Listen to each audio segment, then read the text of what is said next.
Brecha y tenemos el estudio lleno de invitados. Esto tiene que ver un poco con la contracumbre y la marcha de SICOP en la ciudad de La Plata. Para ello tenemos por SICOP a Guillermo Paganini, que es secretario general, y por el otro lado tenemos gente del PST, el Partido Socialista Turco, o de Turquía. Partido Socialista de los Trabajadores. De los Trabajadores de Turquía. Tenemos a Tilbea Khan, acá a la derecha, y al traductor Guillermo Federico Moreno. Hola. ¿Todos presentados? Sí, señor. Hola, ¿qué tal? Saludos para los oyentes. Bien. ¿Por dónde empezamos? ¿Quieren empezar por el G20? ¿Quieren decirme qué les pareció la contracumbre y el G20? What did you think about the G20 and the Counter Summit? We were very impressed, especially about the counter demonstration in G20, because it was a very huge and very the radical left show itself, and the Argentinian people shows that they are defending their rights. And De a poquito, si no puedo traducir, me olvido las cosas. Muy impresionada especialmente con la movilización de la contracumbre. Le pareció una movilización muy grande en la que la izquierda radical fue muy visible, tuvo una presencia muy fuerte. Acá nosotros veníamos de manifestaciones un poco conflictivas en las últimas que se han visto, y esta se destacó la pasividad, y es algo que desde acá, desde los medios de Argentina, celebramos que haya sido pacífica. ¿Allá eso suele pasar así o son más, digamos, álgidas? Here we come from a few mobilizations that were especially violent and with a lot of confrontation, and this mobilization was not. It was a peaceful mobilization, and the media in general has celebrated that fact. He's asking if in Turkey things are this way. Are mobilizations violent with confrontations? They tend to be peaceful. No, nothing peaceful in the last 3 years. Because of especially in the last 3 years, Turkey has been in a very difficult phase. Erdogan is getting more and more powerful dictator, and the peace process with Turkish people ended, and coup attempt happened, and in the last 2 years there was state of emergency.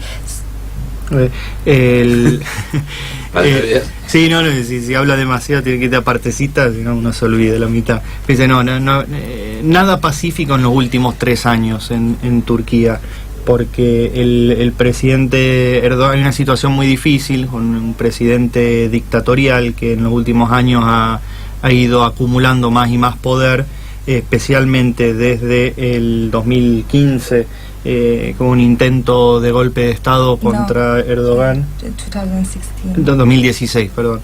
Un intento de golpe, y que le sirvió a Erdogan para imponer un estado de emergencia rígido, suspendiendo la constitución, todo, que duró 2 años. ¿Eso fue lo que motivó que ustedes vengan a Argentina? Was that part of the motivation for coming to Argentina, to the G20? Actually, I came here 2 months ago. Our plan was observing the working class in Argentina, the struggles and the women movement, because from there it's a kind of inspiring for Turkish left, because under pressure, under oppression, we need some motivations from outside too. So we wanted to came here to observe every demonstration and just be in international solidarity with here. Ella en realidad llegó hace 2 meses, y a lo que vinieron es a observar y conectarse con la clase trabajadora argentina, con el movimiento de mujeres argentino, con la izquierda argentina, que ven que tiene un nivel de organización y movilización notable a nivel internacional, y que ellos, en una situación mucho más difícil, creen que pueden aprender mucho de los movimientos en Argentina, y que a través de la solidaridad y la organización internacional también se pueden fortalecer. Bien, para no irnos de tema, Guillermo, lo mismo que le preguntamos a ella en cuanto a la pasividad de esta movilización. ¿Vos lo notaste eso? Mira, yo no diría pasividad, porque fue una marcha masiva, muy combativa, con un gran peso de la izquierda, pero también con delegaciones de las distintas vertientes de la CTA, y bueno, tuvo nuestro sindicato también, y movimientos sociales. Fue un colectivo bastante importante. Y tiene que ver, yo creo que, con que el gobierno hizo una furibunda campaña para desmovilizar, para meter miedo a la población, desde un virtual estado de sitio, la suspensión de todo el transporte fundamental, bueno, una serie de mensajes intimidatorios, y el hecho de que pretendía fijarnos el recorrido por un lugar con, yo diría, prácticamente marginal con relación a la exteriorización de la movilización. Bueno, yo creo que habernos mantenido firmes, haber hecho una marcha masiva, haber tenido una organización, yo creo que realmente impecable, bueno, evitamos provocaciones, que es importante, logramos una masividad y además logramos movilizarnos por donde nosotros queríamos, que era 9 de julio, Avenida Mayo y la Plaza Congreso, y creo que pusimos en pie la única señal de protesta organizada que hubo contra el G20, esta, digamos, cumbre de, nosotros decimos, la dictadura del capital, porque un poco hoy estamos movilizándonos en La Plata con los estatarios docentes y los judiciales contra un presupuesto que es hijo de esta cumbre del G20 y del acuerdo de la Argentina con el Fondo Monetario, ¿no? Nosotros acá desde programas anteriores destacamos la necesidad de la presencia de la movilización. Tenían que ocurrir los dos eventos, que se pueda reunir el G20, porque ya estaba organizado, ya estaba todo pactado, ya no lo podíamos modificar, pero cuando nos enteramos que pretendían desde el gobierno decirles por dónde marchar, ahí nos opusimos y decíamos no, la movilización tiene que estar, tiene que ser en las condiciones que los manifestantes o los que participen de la movilización quieran ellos, y no tiene que haber imposición del gobierno. Exactamente. Y nosotros hace un rato hablamos con Silvia Sarabia de Barrios de Pie, Sí, sí. y ella decía que este gobierno se cansó de hablar con los actores políticos tratando justamente de frenar o impedir esta movilización, y que por eso no se veía una participación tan activa de la Cámpora, por ejemplo. Bueno, a ver, hubo, yo diría, eso es lo que es el kirchnerismo político, estuve ausente con aviso. Hubo una orden precisa de Cristina de no movilizar. Dijo, no movilizar, en primer lugar, porque quiere hacer buena letra, pero quiere hacer buena letra no con el pueblo, quiere hacer buena letra con los líderes del G20. No te olvides que Cristina, que si quiere volver va a tener que pegarse una gira por Europa si quiere volver. Para ellos, bueno, porque ellos no están contra el capitalismo y no están contra lo que se discutía ahí, que además de dirimir sus problemas geocomerciales, estaban discutiendo cómo mejor aplicar el ajuste. No están en contra de eso. El problema es que, en todo caso, lo que quieren hacer es ponerle un colchón social, o ponerle, hacerlo de una manera distinta en su forma de aplicar, pero no en su contenido, con relación a lo que está pasando. Entonces, creo que han demostrado que no son alternativa. Porque ellos, si hubieran jugado, no solo la Cámpora, si hubieran estado al frente de la organización de esta movilización, podría haber sido mucho más grande. Porque siempre cuando el polo convocante se agranda, realmente convoca muchísima más gente, no es una suma mecánica. Yo creo que hubiera sido importante. Lamentablemente demostraron, yo creo que no son alternativas en lo político, pero también demostraron que no son alternativas para la unidad de acción en la calle que se necesita para torcer el brazo a este gobierno, ¿no? Yo quería hacer una situación comparativa, así que preguntaré. Dale. Porque lo que ahora va para Tilbe, lo que están reclamando hoy, por ejemplo, acá, es que hoy hay paro de docentes porque no llegaron, la oferta que hizo el gobierno no es satisfactoria ni por cerca, ¿no? Pero no es satisfactoria para los docentes. Y hoy por hoy vemos que el sector de salud y el sector de los docentes son los que menos cobran, y las últimas paritarias en cerrar. Quería saber en Turquía si la situación era similar, o si los docentes no, o si los docentes y el sector de salud está bien pago. So here, today's march, for example, is of state workers and teachers who are on strike because the government's offer of wage increases and working conditions is nowhere near acceptable for them. And so he's asking if in Turkey state and teachers workers, because here they are some of the lowest paid workers, if in Turkey they are well paid, if they're not well paid, if what's the situation of state and state workers and teachers in Turkey? Actually, in Turkey, the state workers are the most well-paid sector of the country, because the private sector is extremely horrible and less paid. But so they are well-paid, but it is a part of the process that the trade union of the public workers in 1996 they built. It was forbidden, but they built they found the trade union with struggles. Some people died, some were tortured and everything. So with that tradition, they are very radicalized.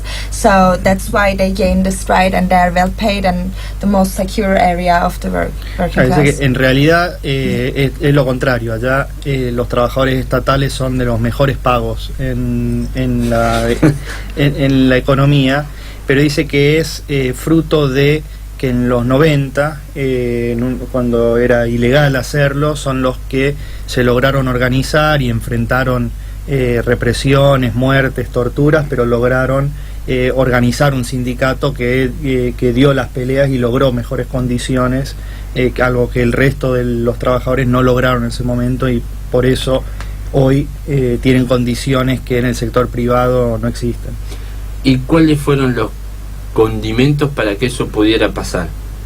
What made that organization in the 90s and of this trade union possible?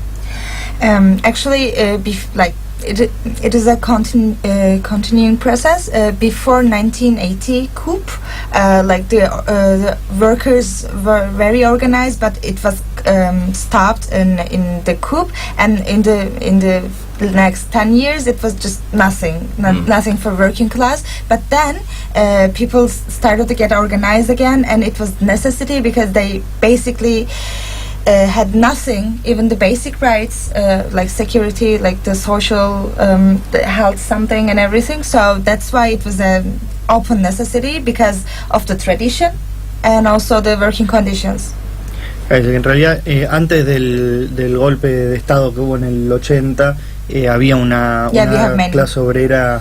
Han tenido varios golpes de Estado, parecido a lo nuestro, pero en el 80 hubo un golpe que previo a eso había un nivel de organización en la clase trabajadora importante que la liquidó el golpe de Estado. Entonces por una década se deterioraron mucho las condiciones de los trabajadores y de la organización de los trabajadores. Y en los 90, ya en condiciones en las que no tenían ni los derechos más básicos, como seguridad social o obras sociales, ahí hubo una reactivación, y son los estatales los que mejor se lograron organizar. Y ahora te pregunto a vos, Guillermo, porque ya es casi utópico lo que está describiendo ella. Hay una frase que dice, el problema no son los pocos que gritan, sino los muchos que callan. Acá yo creo que hoy está tratando de revertirse eso, pero tenemos una pata política que aplasta todavía. Absolutamente. ¿Cómo se hace contra eso? Lo que pasa es que hay tres factores. A ver, hay uno que es la política del gobierno, ¿no? Y la fortaleza política. Ahí el gobierno está teniendo problemas, te voy a decir, pues justamente está siendo cuestionado no solo de abajo, sino por sus pares del establishment, y ya le fracasó un acuerdo con el Fondo Monetario. Por eso necesitaba mucho el aval político más que concreto. Acá lluvia, inversiones, todo eso ni se ve ni se va a ver, más bien fuga de capitales. Pero digamos, por un lado el gobierno se ha mostrado muy impotente para aplicar el ajuste que hay que aplicar, y por el otro lado yo creo que la otra variable es que los trabajadores han demostrado una gran voluntad de lucha. Acá hubo momentos, picos de movilización muy importantes. Ahora, hay un tercer factor que son los dirigentes, y yo creo que es evidente que son el factor determinante por el cual no progresó la movilización o no pegó un salto de calidad y no terminó haciendo retroceder de manera cualitativa al gobierno y empezar a recuperar conquistas.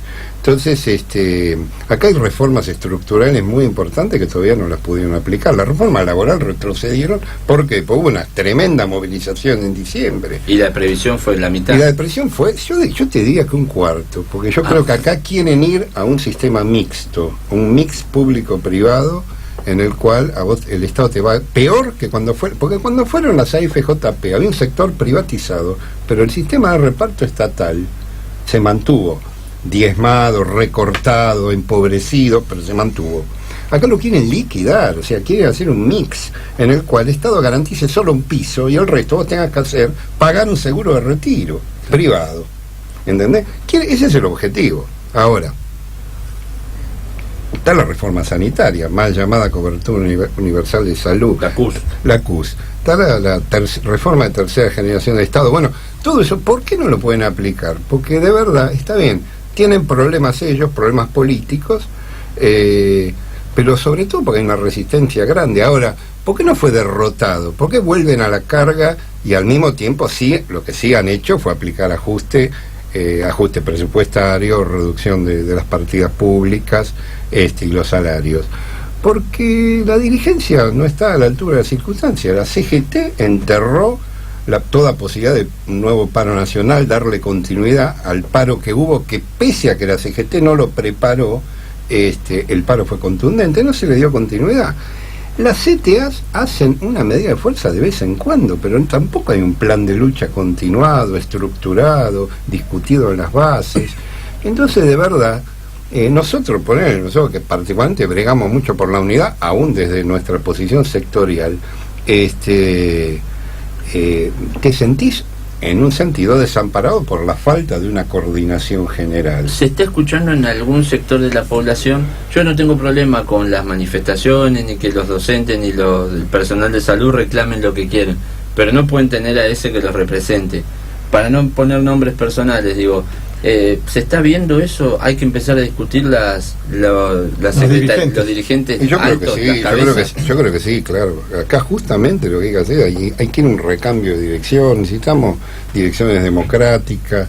Hoy nosotros tenemos un modelo sindical que tiene más de 50 años, que es una cultura, es un cambio cultural a fondo, que por supuesto tiene una ley, que es la ley 23.551, donde antes era ministerio, ahora Secretaría de Trabajo, pero digamos, es el Estado que te dice cómo te tenés que organizar. Claro. No hay libertad sindical.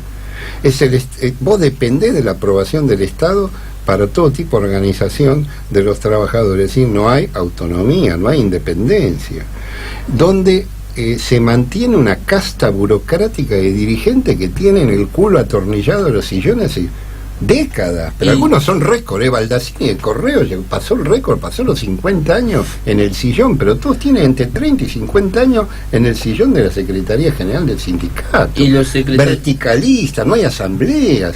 Entonces, yo creo que hay una renovación por abajo que está empujando para que eso... A eso iba, porque hay también secretarios generales que son diputados nacionales y que además están en los triunviratos, por ejemplo. Sí. Se puede estar, y además son militantes partidarios activos. ¿Se puede todo eso? Mira, el problema es, empezando porque qué partido, si vos sos dirigente sindical, pero también sos diputado de un partido que después, como van a ser el 99% ahora en la legislatura acá, le va a votar el presupuesto de ajuste al gobierno, y no, hay una contradicción. O estás en la calle peleando al frente de los trabajadores, o si estás adentro, no puedes estar votándole el presupuesto al gobierno. Bueno, pero ahí ella dijo, con un gobierno dictatorial ellos pelearon por la independencia y por la mejoría de los empleos públicos. Nosotros acá nos quedamos con la pelea política, sacamos la dictadura políticamente, pero que es como que el centro económico cambió y dejó de manejarlo los militares para manejarlo los gobiernos civiles. El problema es que nosotros no mejoramos. Con Chile tenemos las mismas aberraciones, pero ellos lo dejaron bien parado económicamente. A nosotros nos dejaron mal parado. Las conquistas que vos decís no llegan. Los dirigentes los quiso sacar a Alfonsín, le faltó un voto. Es decir, me parece que hay que hacer un mea culpa y decir, las bases, como dijiste, van bien, pero después cuando hacemos la pirámide, la cabeza son dirigentes que se venden para mantener el cargo. Y hay que cambiar el modelo sindical, no hay ninguna duda. El momento hay que del democratizar, hay que democratizar. Pero ahora va a tener que ser desde adentro, porque cuando lo quisieron hacer de afuera no pudieron. No, yo creo que lo tienen que hacer los trabajadores. No van a las elecciones y vuelven a ganar. No puede ser, no puede ser una imposición del Estado eso, no puede haber regimentación. La propia historia de la clase obrera es esa en sus orígenes. Había libertad sindical, se organizaban como querían. Bien, no quiero que se nos termine el tiempo sin preguntar por el aborto. Acá hace pocos meses se estuvo discutiendo en la Cámara de Diputados y en el Senado la ley del aborto, y había quienes decían desde los movimientos de izquierda que si no salía a favor iban a tomar el Congreso, cosa que no pasó, y había otros que decían que era un gran paso aunque salga negativo la votación, como pasó. Pero ¿cuál es la situación en Turquía y si vos lo ves como un gran paso que se haya discutido por lo menos por primera vez? So here the discussion on abortion here, there was a sector who was saying if it wasn't approved, they were going to occupy Congress. That didn't happen. There was another sector that said even if it's not voted in favor, it's still that the discussion has been in society, established in society, is positive beyond the fact that it wasn't voted this time around. So he's asking, what do you think about that? If it's positive that the discussion was had in society, although it wasn't voted, and what's the situation with abortion in Turkey? Mm-hmm. About here, yeah, we saw that the green wave was everywhere. That was very interesting for us. Since I came here, everywhere I am seeing something green, and it is like a very huge wave. And even if the government didn't do anything legally, but it is big. It is something the Argentinian women gain in here. So this is much more important than the legal status. About Turkey, it is legal for years, for a very long time. So, but a few years ago, because they're political Islamist government, they tried to forbid abortion, but through the resistance of the women, of course, they couldn't do it. But they are trying to forbid it still, but the woman doesn't allow. Sí, no, ella le impresionó el tiempo que ha estado acá, ver la ola verde que está realmente en todos lados, que los pañuelos se ven por todas partes, y que sí, efectivamente, aunque el gobierno haya impedido o no haya permitido la aprobación de la ley, que hay un avance notable en la sociedad, obviamente, sobre el tema, y que en Turquía el aborto es legal hace muchos años, que el gobierno de Erdogan, que es del islamismo político, intentó prohibirlo, pero hubo una resistencia muy fuerte de las mujeres que lo impidió, y que prohibirlo sigue estando en la agenda del gobierno, pero la tiene difícil. Bien. Decinos algo sobre el presupuesto en la provincia de Buenos Aires. Bueno, mirá, el presupuesto de ajuste está a la medida del acuerdo de Macri con el Fondo Monetario y en la matriz de lo que fue el presupuesto nacional, que se aprobó. En particular, yo te digo, duplica la partida de pago para la deuda externa de la provincia. O sea que Vidal no solo aumentó cualitativamente el endeudamiento de la provincia, es récord histórico, quintuplicó la deuda, está más de 500.000 millones, tendremos que calcular después de la devaluación. Bueno, y la extranjerizó. Bueno, ahí duplicaron la partida y redujeron, es evidente, es en espejo, redujeron la de educación y la de salud. Salud lo van a aumentar nominalmente un 28%, cuando la inflación proyectada está a 48,50 va a terminar. O sea, ahí tenés una rebaja. Y tenés una segunda rebaja, porque antes tenía una participación del 6,3 en la torta general presupuestaria, lo bajan al 5,5. Educación algo parecido, lo bajan el 2,1% de la participación de educación en la torta. Entonces, menos salud, menos educación, más pago la deuda. Eso, la parte impositiva ni hablar, porque digamos, sacaron los llamados impuestos distorsivos, de ingreso bruto, distorsivos para las patronales, las corporaciones, los dueños de la provincia. Ingreso bruto, impuesto a los sellos y todo eso. Y aumentan el inmobiliario, que vos sabés que el esquema es regresivo, entonces va a pagar el que tiene una casita.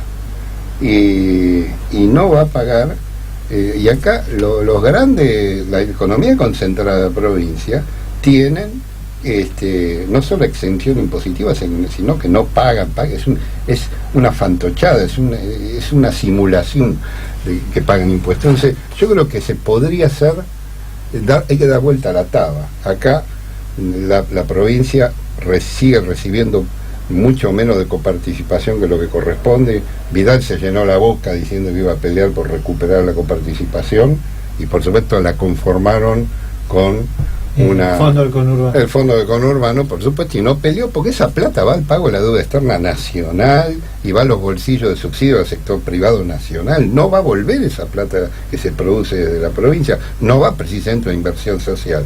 Segundo, la deuda externa de la provincia, ya te digo, la quintuplicada, ahí hay plata de sobra para invertir en salud, educación y cloacas, agua potable y todo lo que hace falta para la población. Y en tercer lugar, el sistema impositivo, que es regresivo, hay que dar vuelta a la taba ahí también. Acá los ricos en la provincia, que es la provincia la economía regional más grande del país, no puede ser que que esté quebrado el Estado y que esté empobrecido los trabajadores y los sectores populares. Entonces hay que dar vuelta a la taba también en el sistema impositivo y cobrarle, tiene que haber un sistema que sea progresivo, cobrarle a los que más tienen, ¿no?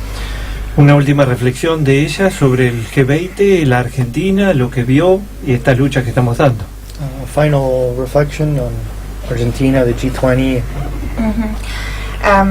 Like Argentina, in Turkey we are under economic crisis, but what inspires us here, the class struggle and the strong revolutionary left. So what I am thinking is that Argentinian left and workers is inspiring somewhere in Middle East, someplace. Dice que en Turquía hay una crisis económica ahora muy parecida a la que estamos atravesando en la Argentina, y que lo bueno de acá Argentina es que ve una clase trabajadora, una lucha de clases con fuerza, y una izquierda revolucionaria que tiene fuerza política, y que ojalá sirva de inspiración para fortalecer esas luchas también en Turquía y el Medio Oriente. Ahora que hablas de eso, nos excede de este programa, pero es un viejo reclamo que viene en el mundo sobre reconocer el genocidio armenio, y solo se mantienen Turquía apoyada por Estados Unidos. ¿Cómo lo ven ellos desde abajo, ese reclamo? So off topic, but here it's an installed theme, the Armenian genocide, which is only denied by the Turkish state and supported by the United States. How does your organization or the Turkish people think about that? Yeah, of course, we as Trotskyist left recognize the genocide, because it was a genocide, like the other massacres, like Turkey, the Ottoman history and Turkish dictatorship, like has a long history of massacres, and Armenian one of the biggest one as a genocide. So definitely it is recognized by us, and of course we are against all kind of things of government, but if you're asking for the society, of course, like the nationalist propaganda, racist propaganda is huge, and after that massacre, Armenians and other minorities continue to be killed. So yeah, it's not recognized for the most of the society, unfortunately. Ellos desde la izquierda, por supuesto que reconocen que fue un genocidio. La historia otomana tiene una larga historia de masacres de las minorías étnicas, y el genocidio a los armenios fue de las más grandes. entonces obviamente que ellos apoyan el reclamo y todo, pero si preguntan por la sociedad en general, la propaganda del nacionalista del Estado con un grado alto de racismo, y que el Estado, la República, ha continuado estas políticas de exterminio de las minorías, tiene un peso social. Entonces no hay un rechazo hegemónico global de la sociedad a esos genocidios. Bien, se nos terminó el tiempo. Les agradezco mucho que hayan participado del programa. Un gusto que hayas estado acá, Tilbe Akan. Otro para vos, Guillermo Paganini, a su traductor Federico Moreno. Y con esto cerramos porque nos pasamos del horario. Le agradezco a la gente de Te la Debo. Es todo por hoy. Nos reencontramos mañana de 12 a 14 con más Fondo a la Derecha. Vamos por más. Chao.